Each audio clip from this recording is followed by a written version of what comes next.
They trusted him because of his position as a religious leader. They had no reason to suspect that something far more sinister had occurred. And more effort is being intensified to ensure that other members of this syndicate are rounded up so that they will not be able to do similar thing to other unsuspecting members of the public.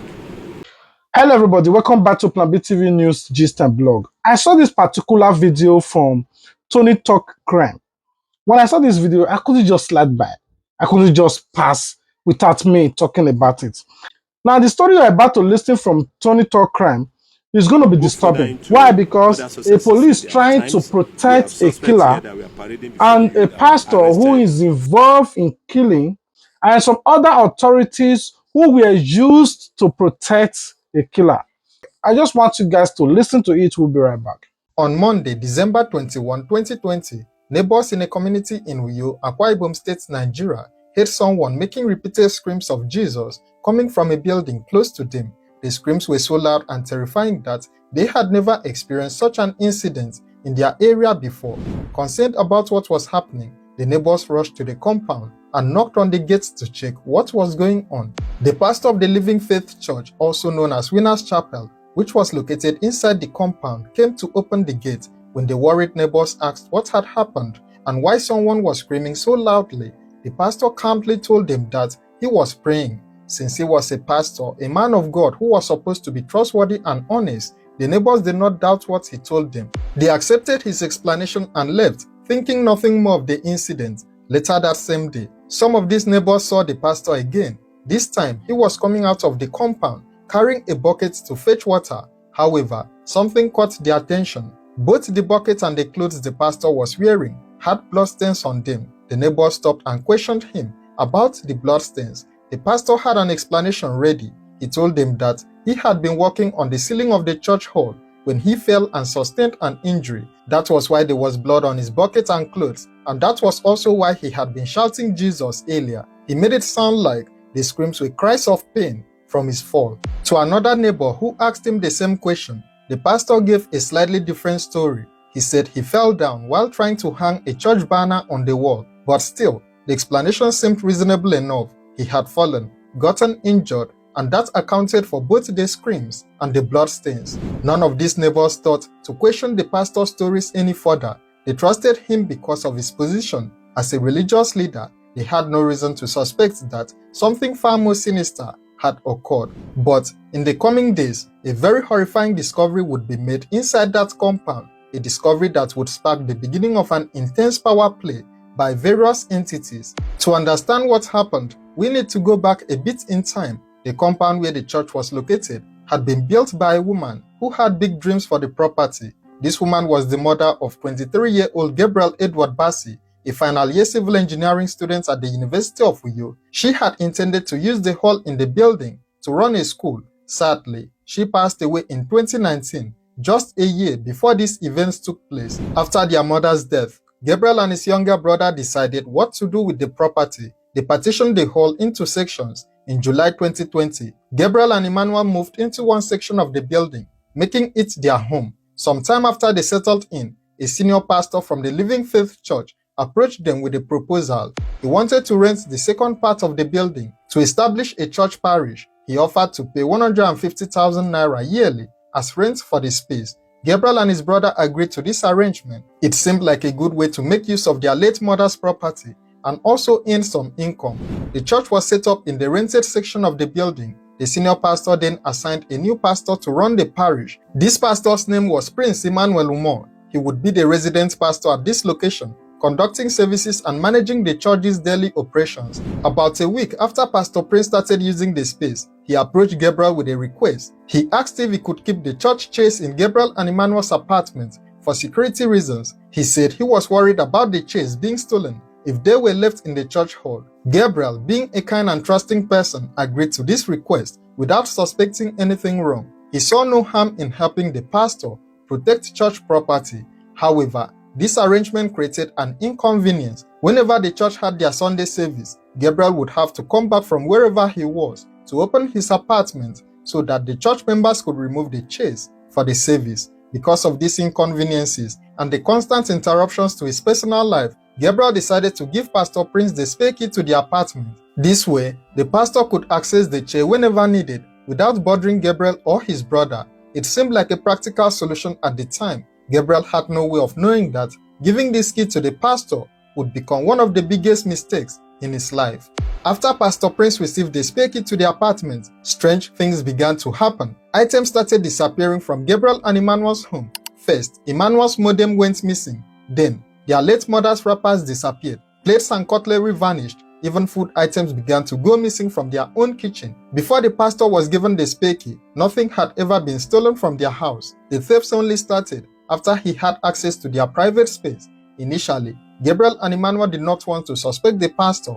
After all, he was supposed to be a man of God. However, one day, the pastor came to tell them that the spare key had gone missing. This seemed suspicious. Then, more things disappeared. After a while, Gabriel and Emmanuel discovered that the remaining rice in a bag had completely vanished from their kitchen. Gabriel became convinced that Pastor Prince was the one stealing from them. His suspicion stemmed from the fact that the rice disappeared just a few days after he had taken the pastor into their kitchen to give him some raw rice and groundnut oil as a gift. The timing was too coincidental. Gabriel confronted the pastor and told him to stop keeping the church chairs in the apartment. He also changed the locks to their house so that the pastor could no longer access it with the old key. Significantly, after Gabriel changed the locks, things stopped going missing. This confirmed Gabriel's belief that the pastor had been stealing from them all along.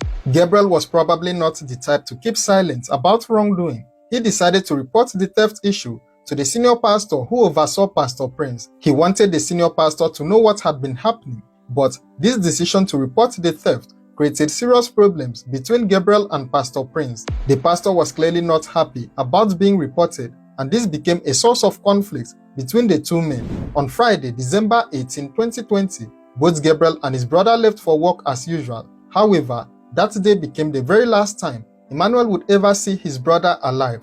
That evening, Gabriel called Emmanuel and told him that he would be sleeping in town to complete some urgent work. Then the next day, Saturday, December 19, Emmanuel traveled to spend Christmas with their mother's sister. He was away from home for several days. On Monday, December 21, Emmanuel tried to contact Gabriel from his aunt's place, but Gabriel's mobile phone was switched off. When Emmanuel still couldn't reach his brother by Wednesday, December 23, he became worried. Emmanuel contacted some of their neighbors to ask if they had seen Gabriel around the house. The neighbors told him that they had not seen Gabriel and that the gate to their compound was locked. Emmanuel thought perhaps Gabriel had traveled somewhere, especially since Gabriel had mentioned that he might travel during that period. Their father, who lived elsewhere, also said Gabriel had told him about possibly traveling to Ogoja in Cross River State, though the father had advised him not to travel during the festive period. But as the days passed without any response from Gabriel, Emmanuel became increasingly concerned. Then on Saturday, December 26, Emmanuel decided he could not wait any longer. He went to their house to check on his brother, and what he found inside would haunt him forever.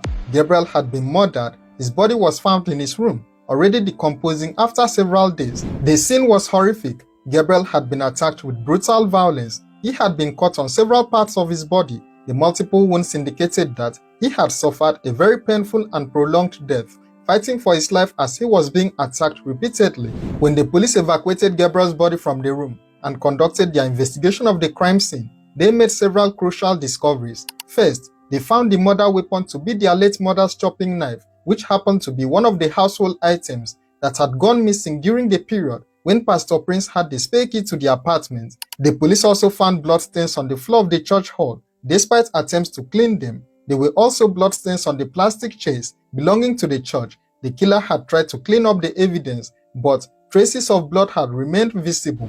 Now, the events of Monday, December 21, which was the day of the murder, made terrible sense. The neighbors who had heard the repeated screams of Jesus had not been hearing prayers. Rather, they had been hearing Gabriel's desperate cries as he was being murdered. When Pastor Prince came out with a bucket stained with blood, claiming he had fallen and injured himself, he had actually been cleaning up after the murder. The blood on his clothes and bucket was Gabriel's blood, not his own. The police investigation quickly focused on Pastor Prince Emmanuel as the prime suspect. All the evidence pointed to him. He was the last person seen with Gabriel. He had the motive, which was anger over being reported for theft. and potentially being exposed as a fake pastor.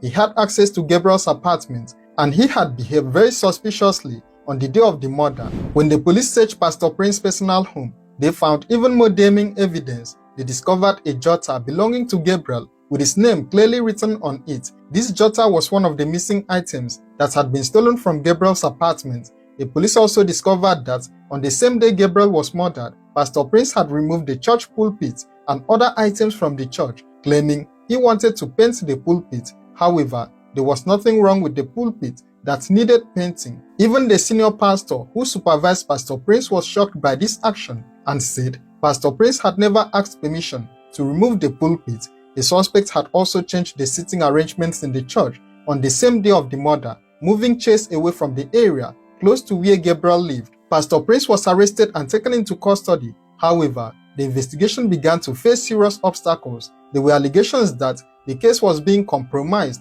and that powerful forces were trying to shield the suspect from justice. The mother of Pastor Prince was reportedly an inspector in the Nigeria police force. There were accusations that she was running around trying to protect her son and using her position to interfere with the investigation. The case saw very little progress at the police station where it was initially filed. The suspect was even arrested and released at one point. There were also allegations from human rights lawyer Inibere Efion, who was assisting Gabriel's family, that the Living Faith Church was trying to protect their church's name and reputation. The church leadership appeared to be standing by their pastor despite all the evidence against him. Due to these concerns about a potential cover-up, members of the University of Uyo community alerted the Akwa Ibom State House of Assembly. The House of Assembly passed a resolution directing the Commissioner of Police and the State Attorney General to ensure a thorough and swift investigation into the matter and to prosecute the culprit diligently. This intervention helped keep pressure on the authorities to properly investigate the case. After the House of Assembly's intervention and a petition to the Commissioner of Police, Pastor Prince was rearrested and detained at the command headquarters. The investigation moved forward, though it faced continued challenges. The case eventually went to trial, and finally, after more than 5 years of legal proceedings, justice was served. On February 19, 2026, the High Court of Akwa Ibom State, presided over by Honorable Justice Gabriel Ite, delivered its verdict. The court found Pastor Prince Emmanuel Umo guilty of murdering Gabriel Bassi Edward and sentenced him to death. The verdict brought some closure to Gabriel's family, who had endured years of pain, loss, and fighting for justice. Gabriel Bassi Edward was just 23 years old when he was murdered. His only crime was trusting the wrong person and renting part of his home to a man who turned out to be a killer. What do you think about this case? Should churches be held accountable for properly vetting the people they assigned as pastors? Share your thoughts in the comments below, and don't forget to like, share, and subscribe to this channel for more true crime stories. Now, for me, in as much that justice will serve at the end of the day, but I think there should also be a severe punishment for any authorities, especially police or the mother that were using her office to protect her child, who she knows that have by somebody else's child. And that alone, for me, did not sit well for me. And another pastor, which is the religious body now, that knew that this guy have committed crime, could have also helped. At the end of the day, they collaborate with the victim's family and the authority to help to catch out that man or that pastor that committed the crime. Instead, they were looking for a way to separate their church name out of it to protect their own integrity while somebody else was in pain. That as well did not sit well with me, because we're a church now. Somebody have committed the crime, so just take church out of it. You could have also stand in the front line to ensure that justice will serve, so that people will know that you never in any way support the buying of that innocent guy. But the way you were trying to connive and do all these things now tells that in as much you were not involved, but as well you are a perpetrator, because you were trying to shade the truth from coming out. And the other police who were working with their colleagues to make sure that they cover up this case, especially the judicial as well, that were also in the front line that cover up the whole case. You see how corrupt the Nigeria system are. Imagine the victim family were unable to get a proper lawyer, or maybe they were unable to reach out to the House of Assembly. This whole case would have just swept under carpet, and the guy would have just moved on with his life, knowing fully that he have killed somebody. Anyway, I will rest my case here, but I will ask you guys one question. What are your thoughts about this video you just watched? Who should you blame more? Now that justice have been served, the guy have also been sentenced to buy. But what do you think about parents that knows how to shade their children? Though you cannot just push your child out there for people to buy or to face justice. But what do you think should also be a punishment for parents or for police officers that took bribe to cover up justice? It's just a question, and I want you guys to tell me your thoughts about that. Should there be a punishment for those people, police who go to take money to protect criminal? Sometimes you see somebody that is in prison, police will just replace that person by innocent person and send that person out of the prison because they have collected money.